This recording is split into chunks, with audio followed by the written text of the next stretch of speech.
اور اللہ جس کی قسم اٹھاتے ہیں اس کی عظمت کی طرف اشارہ ہوتا. والفجر وليال عشر والشفع والوتر واللیل اذا یسر. فجر کی قسم 10 ذی الحج کی فجر. ولیال عشر 10 راتوں کی قسم، ذی الحج کی 10 راتیں. والشفع والوتر جفت کی قسم، طاق کی قسم. طاق 9 ذی الحج حج کا دن، جفت 10 ذی الحج یا 8 ذی الحج یوم الترویہ، جس دن حاجی احرام باندھ کر جا رہے ہیں حج کے لیے. قسم اٹھائی اللہ نے، اور اللہ نے ایسے قسم نہیں اٹھائی چونکہ ان کی اہمیت تھی اس لیے قسم اٹھائی، اور اس اہمیت کو اللہ کے نبی علیہ السلام نے اپنی متعدد احادیث میں بیان فرما دیا. صحیح بخاری کی روایت ہے، ما من ایام العمل الصالح احب، ایک روایت الافضل، ایک روایت، جتنا ان دنوں میں اللہ کو نیکی پسند ہے، جتنا ان دنوں یہ دن افضل ہے، ایسے کوئی عمل اللہ کو محبوب نہیں، افضل نہیں، جیسے اعمال ان 10 دنوں کے اندر کرنا محبوب ہیں، پیارے ہیں، اللہ کو افضل ہیں. صحابہ نے کہا حضرت اگر ان دنوں میں عمل نہ ہو اور عمل بڑا ہو، مثلا جہاد ہو، ایک آدمی جہاد کر رہا ہو، تو کیا اس جہاد سے بھی ان 10 دنوں میں نماز کا ثواب، روزے کا ثواب، ذکر اللہ کا ثواب، تلاوت کا ثواب، صدقے کا ثواب، خیرات کا ثواب، ان 10 دنوں میں، پھر 10 دنوں میں تکبیر کا ثواب، تحلیل کا ثواب، تسبیح کا ثواب، تحمید کا ثواب، 10 ذی الحج کی قربانی کا ثواب کیا جہاد سے بھی بڑھ کر ہے؟ میرے آقا نے فرمایا ہاں ان 10 دنوں میں عمل کا اجر، ثواب، محبوبیت، مقبولیت، فضیلت جہاد سے بھی بڑھ کر ہے، عام دنوں کے جہاد سے بھی بڑھ کر ہے. الا یہ کہ کوئی آدمی جہاد کے لیے جان اور سواری اور مال لے کے نکلے، اس کی سواری بھی قربان ہو جائے، وہ بھی شہید ہو جائے، اس کا ثواب تو زیادہ ہے، ورنہ تو عام جہاد کا ثواب اس سے کم ہے کہ ان 10 دنوں میں اللہ کی عبادت کی جائے. اتنے بڑے دن ہیں، ہماری اس طرف توجہ ہی نہیں. رمضان کی تو پھر بھی کچھ نہ کچھ پرواہ ہوتی ہے، عشرہ ذی الحج کو تو کوئی سمجھتا ہی کچھ نہیں. ایک روایت میں آتا ہے افضل ایام الدنیا العشر، یعنی 10 ذی الحجہ پوری دنیا کے دنوں میں سب سے افضل ترین دن ذی الحج کے پہلے 10 دن ہیں. کتنی بڑی فضیلت ہے. عشرہ ذی الحج کے پہلے 10 دن دنیا کے دنوں میں سب سے افضل ترین دن ہے. تیسری روایت ابن عمر رضی اللہ عنہما کی، ما من ایام احب الی اللہ و افضل الی اللہ، یہ 10 دن ذی الحج کے پہلے 10 دن اللہ کے ہاں سب سے زیادہ محبوب بھی ہیں، افضل بھی ہیں. لہذا حکم دیا فَأَكْثِرُوا فِيهِنَّ التَّحْمِيدَ، ان دنوں میں کثرت سے الحمدللہ کہو، والتکبیر اللہ اکبر کہو، والتحلیل لا الہ الا اللہ کہو، کثرت سے ذکر اللہ کرو، اللہ کا ذکر کثرت سے کرو ان دنوں کے اندر.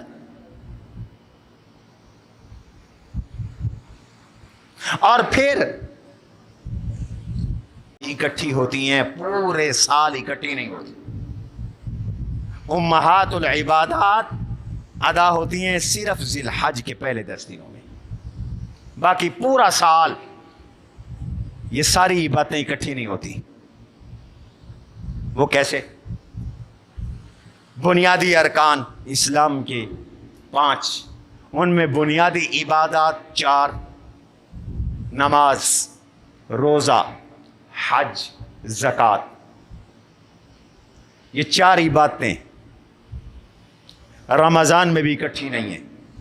کیا خیال ہے، رمضان میں حج ہوتا ہے؟ بتاؤ، رمضان میں حج ہوتا ہے؟ نہیں ہوتا حج رمضان میں. تو رمضان میں بھی صرف نماز ہے، روزہ ہے یا زکوٰۃ اور صدقہ ہے، حج نہیں ہوتا. رمضان میں ساری عبادتیں اکٹھی نہیں ہیں، شوال میں نہیں ہے، ذوالقعدہ میں نہیں ہے، محرم میں نہیں ہے، سفر میں نہیں ہے، ربیع الاول میں نہیں ہے، ربیع الثانی میں نہیں ہے، رجب میں نہیں ہے، شعبان میں نہیں ہے. کب ہیں؟ صرف ان 10 دنوں میں. صرف ان 10 دنوں میں، ذی الحج کے 10 دنوں میں ساری باتیں اکٹھی ہو گئی. اور وہ کیسے؟ نماز پڑھو. نماز تو ویسے فرض ہے، لیکن ان راتوں میں بطور خاص تہجد کی ترغیب بھی دی گئی.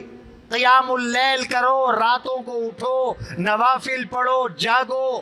اور ایک روایت میں، ترمذی کی روایت میں، ایک رات کی تہجد کا ثواب 1 سال کی تہجد پڑھنے کے برابر ہے. اگرچہ سند کے اعتبار سے یہ حدیث کمزور ہے، لیکن فضائل میں ضعاف معتبر ہے. نماز کثرت سے پڑھی جاتی ہے 10 ذی الحج میں. عید کے دن تو 5 کی بجائے 6 نمازیں پڑھتے ہو 10 ذی الحجہ کو. روزے رکھنے کی ترغیب ہے ان 10 دنوں کے اندر، پہلے 9 دنوں کے اندر. فرمایا روزے رکھو، کثرت سے روزے رکھو، اور کوشش کی جائے کہ 9 کے 9 روزے رکھے جائے. اس لیے کہ ذی الحج کے ان دنوں میں ایک روزے کا ثواب بھی 1 سال کے روزوں کے برابر ہے. سال کے روزوں کے برابر ثواب ہے ایک روزے کا.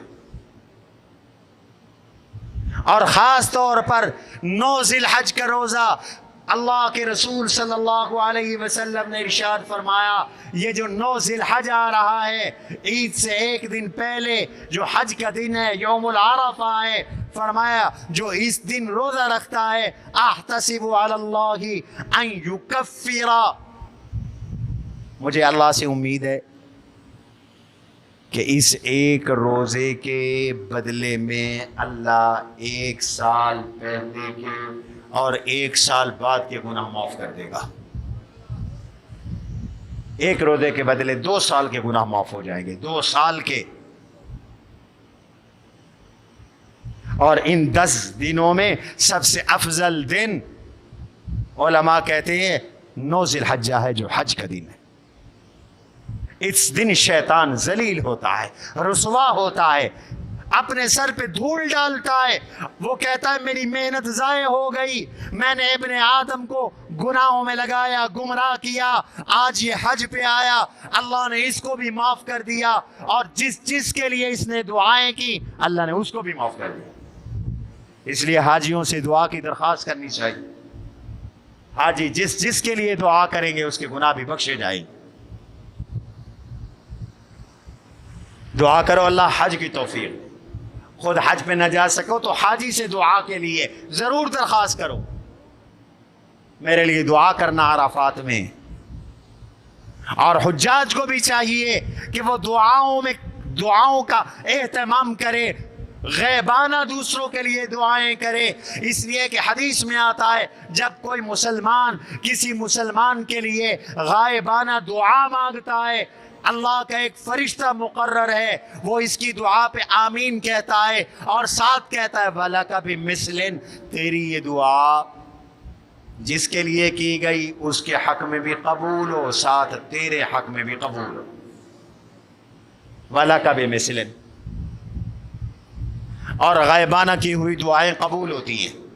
منہ پر تو خوشامد ہو جاتی ہے، جب کوئی نہیں دیکھ رہا، کوئی ساتھ نہیں ہے، کوئی سن نہیں رہا، غائبانہ کوئی مسلمان کسی مسلمان کے لیے دعا کر رہا ہے تو یہ اس کی محبت کی علامت ہے، اخلاص کی علامت ہے. یہ اخلاص بری دعا ہے، اور ایسی دعائیں اللہ رد نہیں کرتے، قبول فرماتی.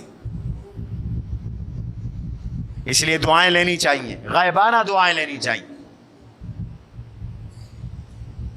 اور حاجیوں کی دعائیں تو سب کے لیے ہونی چاہیے، ان سے دعائیں لینی چاہیے. یہاں تک کہ حضور علیہ السلام نے فرمایا جب حاجی واپس آئے تو اسے مصافحہ کرو اور اسے دعا کی درخواست کرو. وہ بخشا ہوا آ رہا ہے، اسے مصافحہ بھی کرو، اس سے دعا کی درخواست بھی کرو. سبحان اللہ.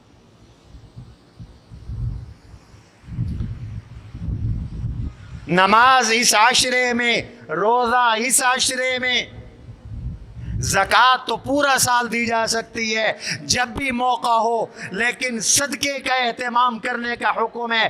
ان دنوں کے اندر کثرت سے صدقہ کرو، راہ خدا میں مال خرچ کرو.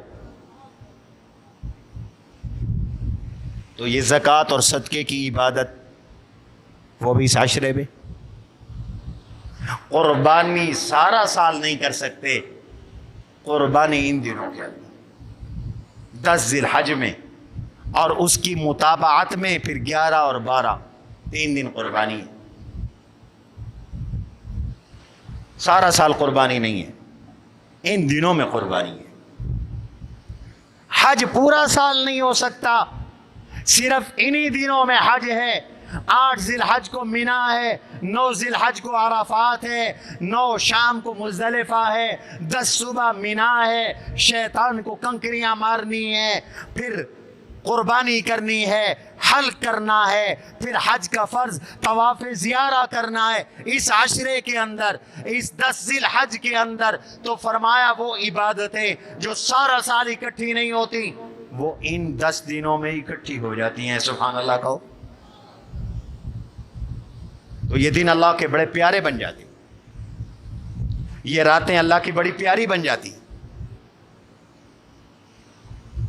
اس لیے ان 10 دن جو آنے والے 10 دن ہیں، ذی الحج کے پہلے 10 دن، ان کے خاص احکام ہیں، ترغیب بھی ہے، فضائل بھی ہیں، مسائل بھی ہیں، خاص احکام ہیں. پہلا حکم تو یہ ہے کہ ذی الحج کے چاند کو دیکھتے رہو، انتظار کرو، تیاری کرو، پھر استقبال کرو.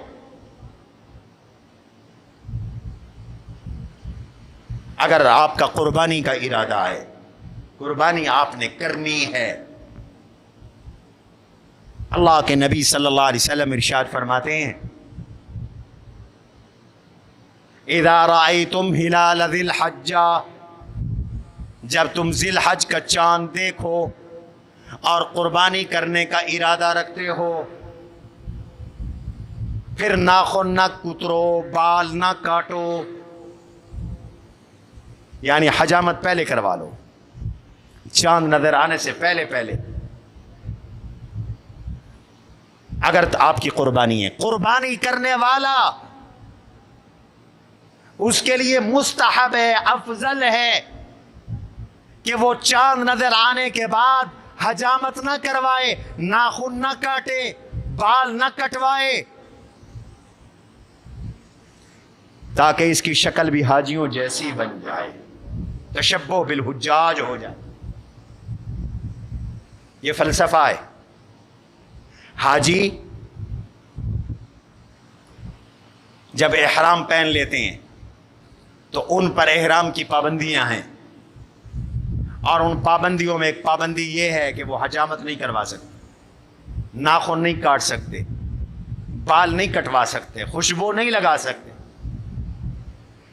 تو ایک طرح کی مشابہت تم اختیار کر لو، حاجیوں جیسی شکل تو بنا لو. کیا بعید ہے کہ وہ جب حاجیوں کی مغفرت کرے گا تو جن کی شکل حاجیوں جیسی ہے ان کی بھی بخشش ہو جائے گی، ان کی بھی مغفرت ہو جائے گی.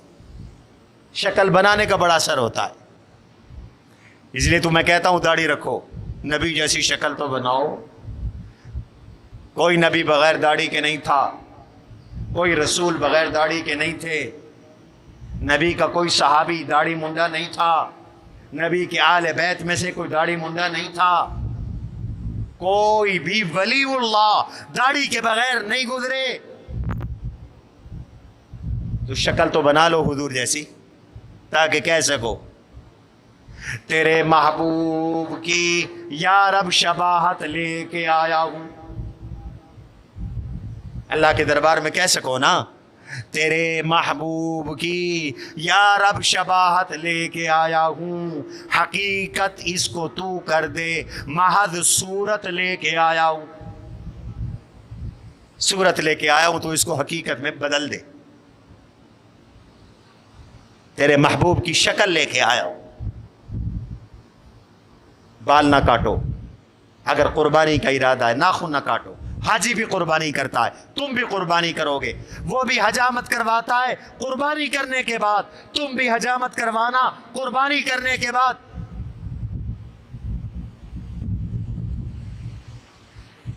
دوسرا حکم ہے ان دنوں میں روزے رکھو، اور روزے کا اجر اور ثواب میں نے آپ کے سامنے عرض کیا، ایک روزے کا ثواب 1 سال کے روزوں کے برابر، خاص طور پر 9 ذی الحج کا روزہ۔ احتسب علی اللہ ان یکفر سیئات سنۃ قبلها وسنۃ بعدها، 2 سال کے گناہ معاف ہو جائیں گے۔ تیسرا تہجد کا اہتمام کرو،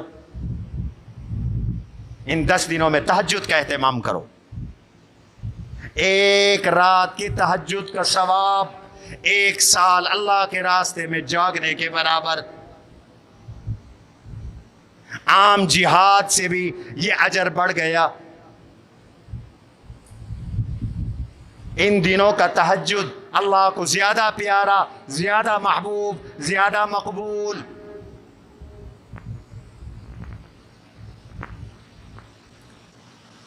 نمبر 4، کثرت سے اللہ کا ذکر کرو۔ اللہ کے نبی علیہ السلام فرماتے ہیں فَأَكْثِرُوا فِيهِنَّ التَّحْمِيدَ وَالتَّكْبِيرَ وَالتَّحْلِيلَ، ان دنوں میں کثرت سے پڑھا کرو الحمدللہ، کثرت سے پڑھا کرو اللہ اکبر، کثرت سے کہا کرو لا الہ الا اللہ، گویا تیسرے کلمے کا ورد کثرت سے کرو، پڑھا کرو سبحان اللہ والحمد للہ ولا الہ الا اللہ واللہ اکبر۔ ابن عمر رضی اللہ عنہما جلیل القدر صحابی رسول، متبع سنت، سیدنا ابی ہریرہ رضی اللہ عنہ جلیل القدر محدث اعظم صحابی رسول، دونوں بازار میں جاتے تھے ان 10 دنوں کے اندر تو نعرے لگاتے تھے اللہ اکبر، تو وہ جب اللہ اکبر کہتے تھے بازار کے سارے دکاندار، خریدار، تمام ریڑیوں والے، چھابڑیوں والے، وہ بھی ابن عمر اور ابو ہریرہ کے ساتھ مل کر ذی الحج کے ان 10 دنوں میں کیا کہتے تھے؟ آپ بھی اونچی آواز سے کہیں اللہ اکبر، اللہ اکبر کہتے۔ کثرت سے اللہ کا ذکر کرو ان دنوں کے اندر، سبحان اللہ، الحمدللہ، لا الہ الا اللہ، اللہ اکبر، لا الہ الا اللہ، اس کی کثرت کرو۔ نمبر 5، گناہ نہ کرو ان دنوں میں، نماز نہ چھوڑو، بد نظری نہ کرو۔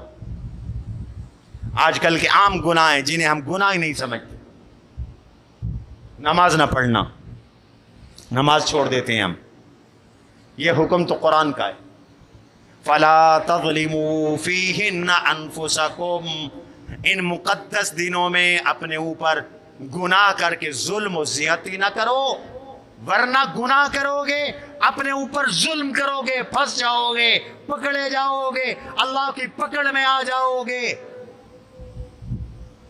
جیسے مقدس جگہ میں گناہ کرنا خطرناک ہے، ایک ہے کوئی شراب پی رہا ہے گھر میں کلب میں، وہ بھی گناہ ہے. پچھلے جمعے میں شراب کا گناہ بتا چکا ہوں، وقت نہیں ہے. لیکن اگر یہی بدبخت مسجد میں آ کے شراب پیے تو یہ برابر ہے اس گناہ کے یا بڑھ کر ہے؟ بولو بولو، بڑھ کر ہے. ایک آدمی باہر چوری کرتا ہے، وہ بھی بڑا گناہ. حدیث میں آتا ہے چور جب چوری کرتا ہے اسے ایمان نکل جاتا ہے، لا یسرق سارق وهو مؤمن. لیکن کوئی مسجد میں آ کے چوری کرے تو یہ اس سے بڑا گناہ. اور کوئی پھر مسجد حرام میں جا کے چوری کرے تو یہ کتنا بڑا گناہ. مسجد نبوی میں چوری کرے کتنا بڑا گناہ. جیسے مقدس جگہ پر گناہ کرنے کا وبال بڑھ جاتا ہے، ایسے مقدس اوقات میں، مقبول اوقات میں گناہ کرنے کا وبال اور بڑھ جاتا. ایک آدمی عام دنوں میں منہ کالا کرتا ہے، بد کرداری کرتا ہے، ایک آدمی رمضان میں کرتا ہے، کوئی برابر تو نہیں ہے. ایسے ہی ان دنوں میں جو گناہ کرتا ہے اس کا وبال بڑھ جاتا ہے. جیسے نیکی کا ثواب بڑھ جاتا ہے ایسے گناہ کا وبال بڑھ جاتا ہے. ان دنوں میں گناہ سے بچو. فَلَا تَظْلِمُوا فِيهِنَّ أَنفُسَكُمْ، اپنے اوپر ظلم اور زیادتی نہ کرو گناہ کر کے. لہذا نماز نہ چھوڑو، آنے والے 10 دنوں میں جھوٹ نہ بولو، آنے والے 10 دنوں میں قطع رحمی نہ کرو، آنے والے 10 دنوں میں کسی کو گالی نہ بکو، آنے والے 10 دنوں میں بطور خاص غیبت نہ کرو، آنے والے 10 دنوں میں حرام بطور خاص حرام نہ کھاؤ، رشوت نہ کھاؤ، حرام کی کمائی نہ کھاؤ. آنے والے 10 دنوں میں بطور خاص نیک اعمال کرو، صدقہ کرو، خیرات کرو، نوافل پڑھو، روزے رکھو، صلہ رحمی کرو، دوسروں کی خیر خواہی کرو، دوسروں کو نفع پہنچاؤ، کسی کو ایذا نہ دو، کسی کو ستاؤ نہیں، کسی کو تکلیف نہ دو. یہ اس 10 دن کے لیے خاص حکم ہے. نمبر 5، تلاوت قرآن کریم کثرت سے کرو. نمبر 6، ان دنوں کے اندر بطور خاص حکم ہے 9 ذی الحج نماز فجر کی سے لے کر 13 ذی الحج نماز عصر تک ہر نماز کے بعد پڑھو اللہ اکبر اللہ اکبر لا الہ الا اللہ واللہ اکبر اللہ اکبر وللہ الحمد. اس کا فلسفہ انشاءاللہ آئندہ جو میں عرض کروں. اللہ اکبر لا الہ الا اللہ واللہ اکبر اللہ اکبر وللہ الحمد. یہ پڑھو. قد عظمت فللأمجاد بانيها ومن يسعى إلى العليا بما فيها